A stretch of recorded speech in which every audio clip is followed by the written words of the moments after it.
Renungan Harian Minggu 28 Mei 2023. Tema mingguan, hiduplah dalam Roh Kudus dan bertobatlah. Nas bacaan, Kitab Kisah Para Rasul pasal yang kedua, ayat 14-40. Persekutuan Jemaat Kekasih Kristus. Seorang teolog namanya Miroslav Volf berkata, bernafas adalah basic atau dasar dari hidup. Bekerja adalah sama seperti bernafas. Bernafas yang memungkinkan seseorang untuk bertahan dan bekerja. Bahwa ada kesejajaran antara bernafas dan bekerja. Istilah umum disebut via activa dan via contemplativa. Dengan berkontemplasi, seorang mendapat energi, spirit atau roh untuk bekerja. Sebaliknya, roh atau spirit seseorang perlu dinyatakan dalam aktivitas kerja. Senada dengan Volf, LPJ GPM dalam momen perayaan Hari Pentakosta memberi fokus tema khotbah, hiduplah dalam Roh Kudus dan bertobatlah, dengan nas bacaan Kisah Para Rasul pasal yang kedua ayat 14-40. Tema ini menekankan dua hal, yaitu pertama, orang hanya dapat menikmati hidup seutuhnya dengan pimpinan Roh Kudus. Kedua, Roh Kudus berdaya, yaitu memberi daya pertobatan. Orang yang dipenuhi dan hidup dalam Roh Kudus akan selalu mengalami pertobatan hidup. Merujuk pada teks Kisah Para Rasul pasal yang kedua ayat 14-40, memberikan satu arahan teologis, yaitu bahwa teologi kerja selalu terhubung dengan penyucian atau pengudusan. Terkait hal ini, beberapa arahan teologis dari Kisah Para Rasul tentang karya Roh Kudus dalam kehidupan dan kerja manusia, yaitu pertama, hidup dalam tuntunan Roh Kudus berdampak bagi hidup manusia. Para rasul mengalami peristiwa Pentakosta dan Rasul Petrus memberi homili tentang besarnya karya Roh Kudus buat umat Tuhan di zaman Nabi Yoel, bagi Yesus dan Daud. Misalnya, Nabi Yoel menubuatkan konsep hari Tuhan, bukan sesuatu yang menyeramkan dan menghancurkan manusia maupun alam semesta. Tetapi ketika hari Tuhan tiba, Roh Tuhan bekerja bebas bagi manusia dan seluruh semesta.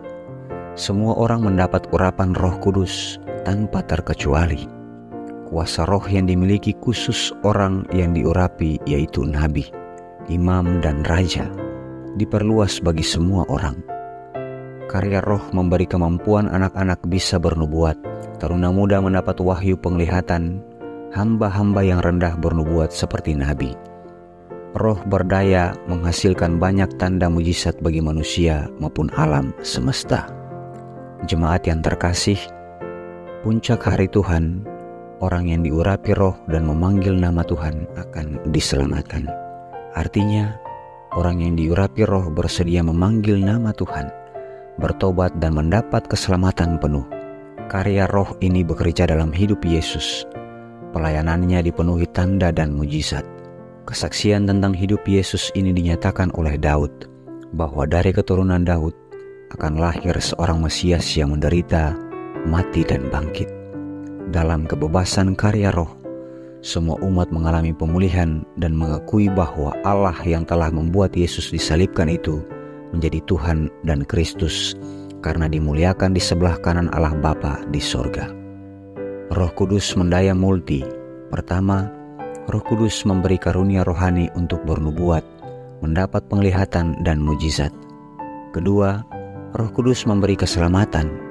Ketiga, Roh Kudus mengubah Yesus yang menderita dan mati menjadi bangkit dan dimuliakan. Kedua, karya Roh Kudus membutuhkan pertobatan hidup.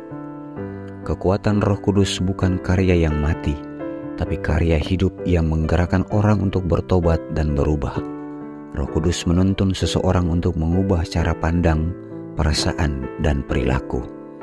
Pada akhir homilinya, Petrus mengajak umat untuk bertobat dan memberi diri dibaptis. Homili Petrus juga berlaku bagi kita di era ini. Kita diajak Petrus untuk bertobat dan memberi diri disucikan pada hari Pentakosta ini. Merayakan Pentakosta berarti perlu kesediaan untuk mengalami Roh Tuhan.